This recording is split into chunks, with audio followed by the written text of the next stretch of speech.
Napaka-memorable pala ng April 18 para kay Direk Paulo Valenciano. Sa araw na ito kung saan ay concert din ng SB19 ay may naging post nga ito si Direk. Sa kanya nga pong post ibinahagi ni Direk ang kanyang natatanging aso na minamahal na pumanaw noong April 18, 2025. So 1 year na po ngayon.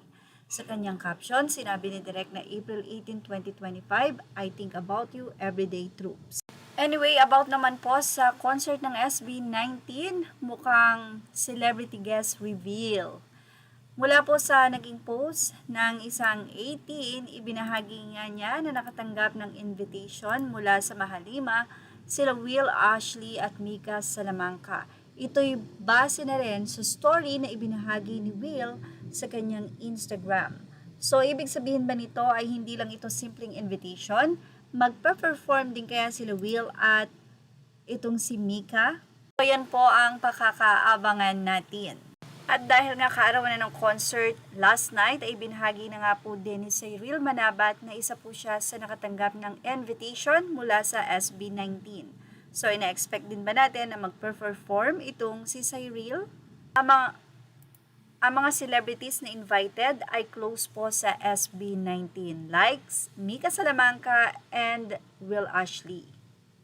Samantala, narito naman po ang mga bayanihan na nagaganap doon sa wakas at simula concert ng SB19 sa SMDC. May mga nakaprepare po doon na mga tubig at mga personal na kailangan po para po sa safety ng mga 18. Samantala, kamusta na nga po ba ang kaganapan sa loob mismo ng SMDC Festival Ground? Dito po ay binahagi ni Mostly KS na nagpapasok na nga po ng mga manunood sa nasabi nga pong concert. Pila na may kasamang takbuhan ng 18. So sila po ay pinapasok na dahil medyo ang dami na po nila dun sa labas. At ngayon po ay mag-6 na o 5:30. Ito po ay updated 48 minutes ago or siguro mga nasa 50 minutes na po yan. At makikita po ang pagpasok ng mga 18. So pupunta po sila, depende doon sa ticket na kanilang nabili. So yung may mga payong, inaasahan natin na sila yung bronze. At yung mga SVIP, siyempre sila yung nandun sa unahan at nakaupo.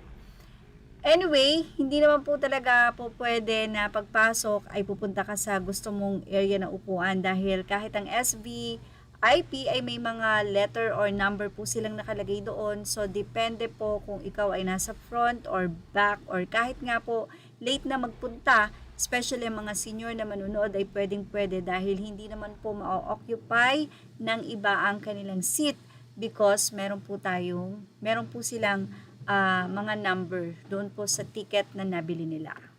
As of now, yan po ang ating latest update. Tumutok lang po for more images or all credit to the rightful owners. Thank you for watching. Show us now.